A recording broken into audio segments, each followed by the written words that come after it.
So guys, for today's video, dito ka pala sa palengke dahil wala ako dyan. Mamamalengke tayo. Let's go. Tinamad ako sa palengke sa SM ako nagpunta. Ito lang binili ko. Baboy pang sa toyo at 4 cubes. So guys, for today's video guys, lagi ang dami energy. So magkakaroon ulit tayo ng cooking shows challenge. Nanonood yung kapatid ko habang magbablog ako. So magluluto tayo ng pansit na mapanakit. Charot. Let's go. Mekos-mekos lang natin to. Meron tayong ayans, may S, plural, kikiam, squid ball, syempre karne, pam ano natin, sibuyas, bawang, cubes, atay, gulay na pangmalakasan at ang ating noodles. Ang tawag dyan? Pansit. Kanton. Tapos kumakain ng ibang yung bihon. X tayo dyan. So kanton yung paborito ko. Paborito ng tsuhin mo. So let's go. Magluluto tayo guys. Ito nga pala yung simpleng bahay ko sa Cavite. Yan yung apoy yung. Apoy pala yan. Mapapasok pa dyan. Mapapasok pa dyan. So, din nga rin pala tayo gagamit ng mantika dahil palalabasin lang natin ang mantika ng karne. Para tipid. Para healthy na rin. O rice cooker. Wala walang pambili. Kaya baka naman may mag-sponsor ng mga gamit dito sa kusina. Baka lang na.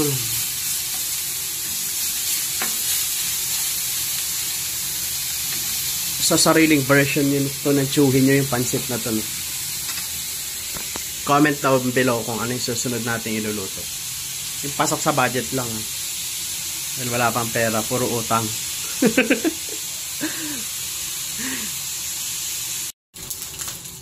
Yun na nga pala itsura niya guys. Pwede na tayo mag-gisa for today's video. Ang dahil ng tika oh.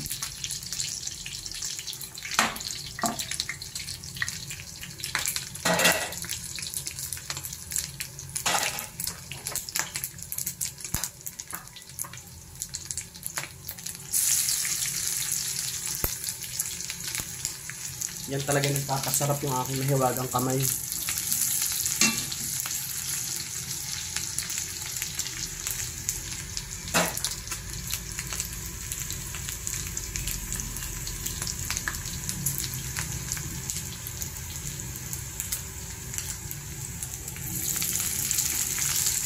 Lagay ko lang pala yung sibuyas tsaka bawang.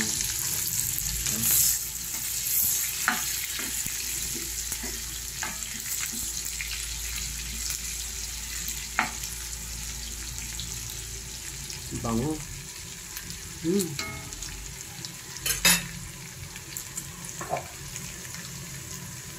Tapos lagay ko na yung atay.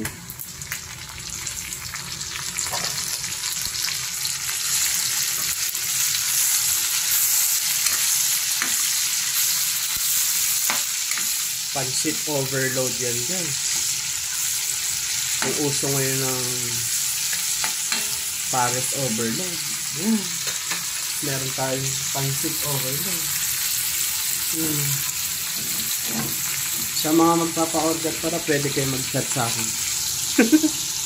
Sa mga gusto mag-order ng pansit. Naging catering. Malay mo naman. Dumating tayo sa gan. Diba? Malay mo naman.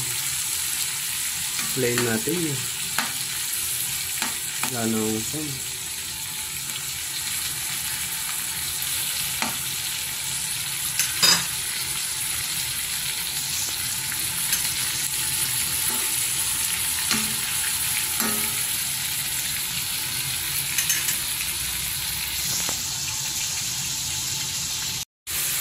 Pagkatapos mga insan, ilalagay ko ng aring palit yun. Kikiam tsaka squid ball. Yung mga insan. Overload yun. Mga insan.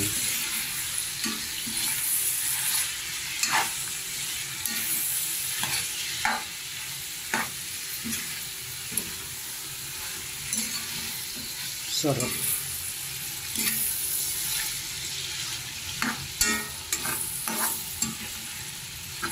Nalulungkot kasi ako mga insan pag konti lang yung sahog ng pansit.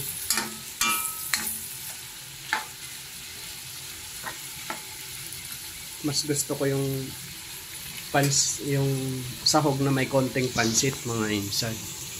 Siya ng mga insan. Oh. So ayan na siya mga insan. Mekos-mekos lang natin at ilagay na natin ang gulay.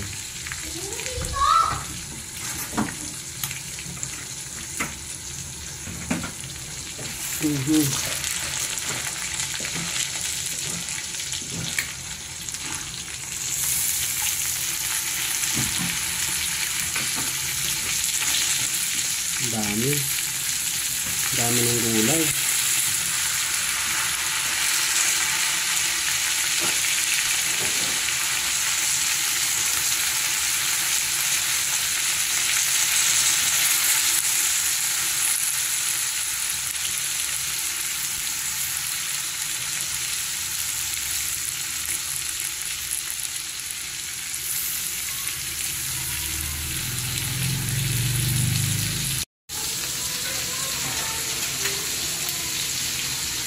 Haluin ko lang siya dyan.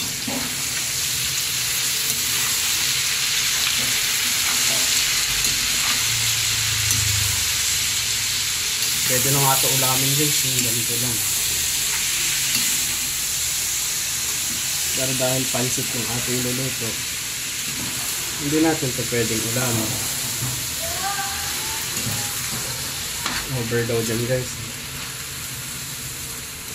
Lagyan na lang natin pa na yan ng pampalasa guys.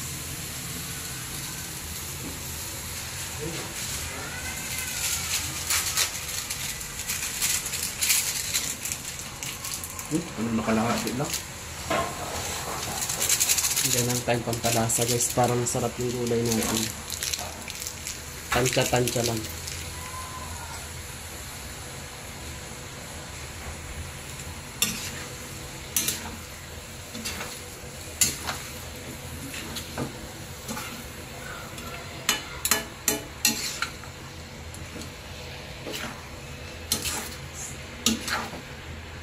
Pwede na pala ito ulamin. Ito lang.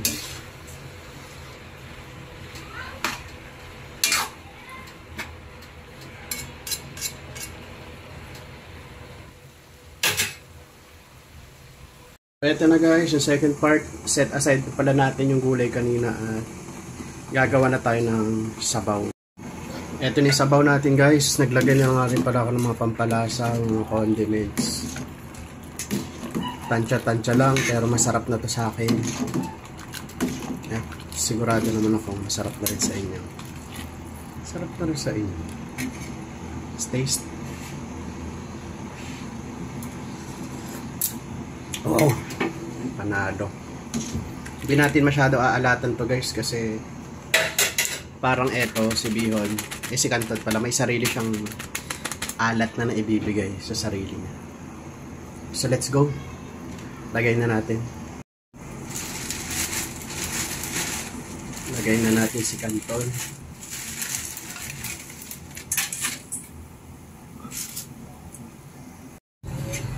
Ilagay ko na pala yung Kanton. Akala ko na video ko. Hindi pala. Pasensya mga insan. Hindi na video ng tsuhin nyo. Ay talaga namang akala ko ay napindot ko. Ay hindi pala napindot. Ay hindi na i-video ang paglaglag ko ng mga Kanton. Ay abay wag kayo magalit sa akin. Dahil talaga namang akala ko ay talaga namang naipindot ko. Maling akala nga. Init mga insan. Pawis na yung tsuhin nyo. Lutuin lang natin tong Kanton mga insan. Tapos lagay na natin ang gulay. Tapos pwede nang tirahin to. Pwede nang i-attack.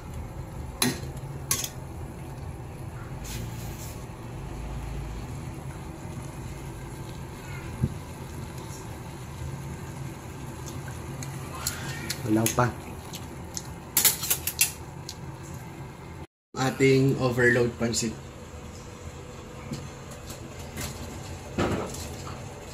May sabaw din pala ito.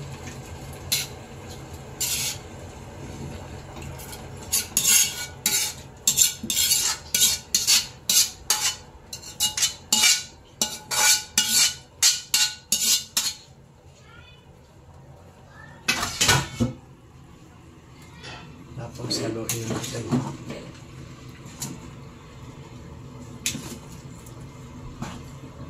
Sarap.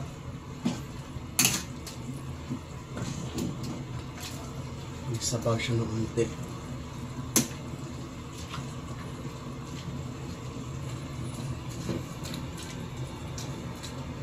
So ayan na, luto na guys. Luto na ang ating overload pancit. Nga pala yung ating pancit overload. Sa mga gusto mag-order, mag-comment lang. Comment down below. Kain na tayo. Yan yung ulam for today's video. So guys, eto na nga pala yung ating pancit overload. Luto na. So kakain na kami dito. Sa mga gusto mag-order, mag-comment lang. Comment down below. Goodbye.